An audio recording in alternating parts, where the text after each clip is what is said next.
One of the really difficult things to learn when you're down and out is how far you're down, because it's humiliating. I was ill recently, and when I started to recover, I couldn't really button my shirts. I had to learn to do that again. I'd forgotten how to put my hands on keyboard. I didn't know where to put my hands. I had to learn to type again. Now, I hadn't lost all the knowledge and it came back quite quickly. And the reason I'm saying that is because one of the impediments to people who've really taken a blow in their life is that things have fallen apart around them so badly that where they have to start is humiliating even to consider. The rule, it's a pretty straightforward rule when you want to get back on your feet, and the rule is you have to make the task small enough so that you'll do it, no matter how small that is.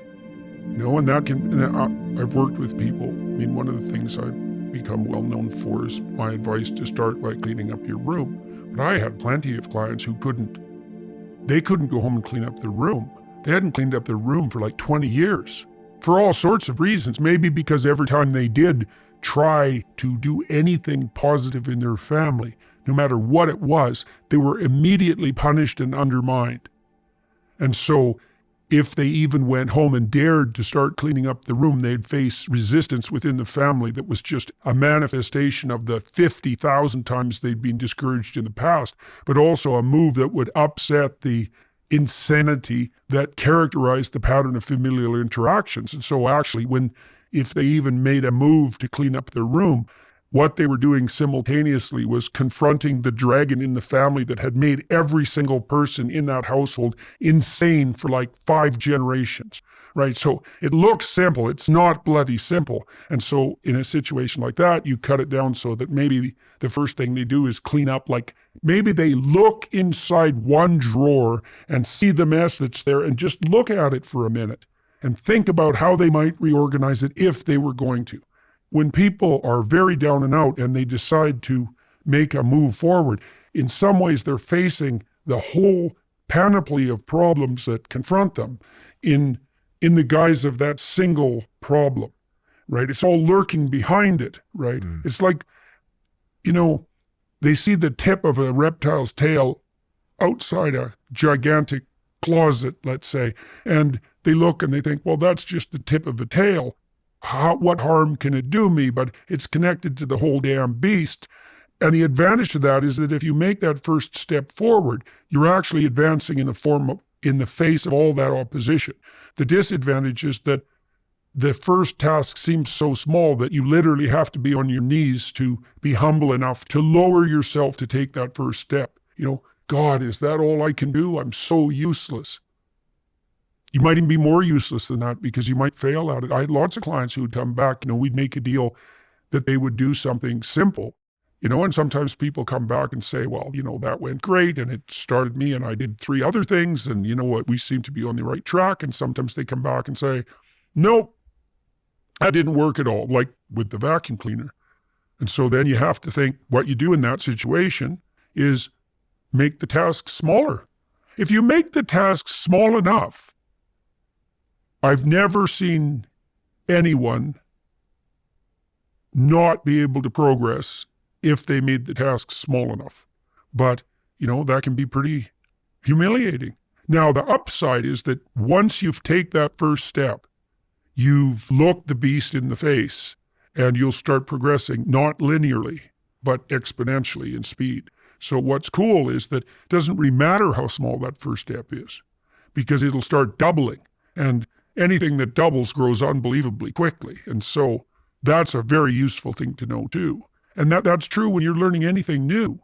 It's like you'll feel like an imposter, you'll feel like a fool because you are, and you'll think, I'll never get there, and the destination might look very distant, but if you take a sufficiently small first step and get the ball rolling, you can be cruising along at a pretty good rate, generally faster than you'll think. What seems to happen when you expose people to small but challenging tasks, it does 2 things. It makes them more skilled because now they're actually dealing with the problem. And so they're acquiring the new perceptions and the new behaviors that are mastery. So they're actually expanding their domain of conceptual structures and actions. That's both conception and skill. But at the same time, they're seeing themselves as the actors that can change the direction of their life. For example, when you do exposure therapy with people who have phobias, agoraphobia is probably the best example.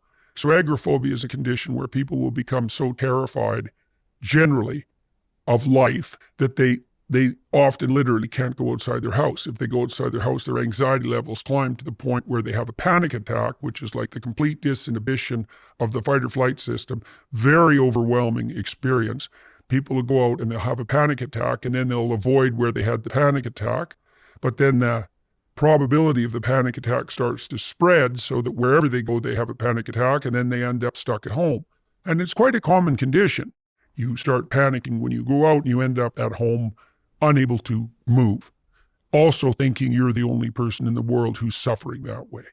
And so what you do is you find out, you do a problem analysis and you find out their core fears. And agoraphobics are often afraid of elevators. And that's quite convenient because, there are elevators everywhere. So you can start having them confront their fear of elevators. So how do you do that? Well, if they're really terrified, you say, well, let's look, why don't you come sit by me and let's look at some pictures of some elevators. And you say, look at the elevator. Okay, now imagine being 20 feet from it. How are you feeling? And they'll tell you. They're nervous, they're afraid they're going to get trapped in the elevator. They're afraid they'll have a heart attack. They're afraid that they'll be in there with other people who are watching them panic and have a heart attack and being humiliated. So the two big categories of fears for people are like painful death and then public humiliation. And if you have a really good anxiety fantasy, it's that you're going to undergo a painful death in a very humiliating way. And so that's what they imagine happening in the elevator. So it's not exactly that they're afraid of the elevator, right? They're afraid of death and humiliation. And the elevator is a portal to the realm of death and humiliation. It's like, I'm afraid of an elevator. Okay, how afraid? Could you look at an elevator from 100 yards down the hall? Well, like, if it isn't 100 yards, then 125 yards. Like, you'll find some threshold that the person can tolerate.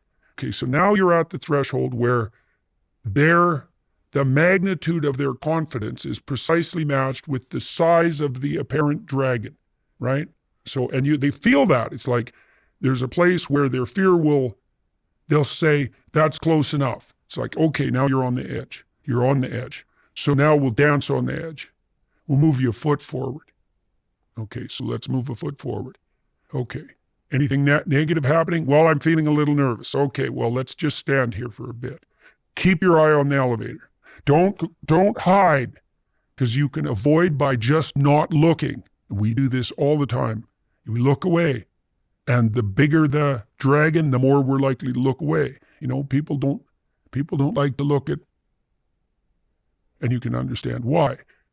People will avert their eyes from atrocity, right? And they'll certainly avert their eyes from the thought that they could participate in atrocity.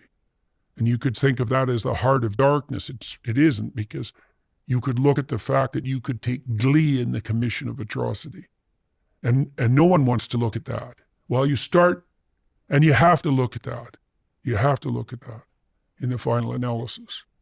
But one step at a time, and you can do that with any problem, literally any problem. Break it down, break it down, break it down, a small dose. And it's so fun to do this with people. It's the same thing you do when you're encouraging your young child. And that's a primary source of gratification for human beings, is putting someone on the edge and encouraging them.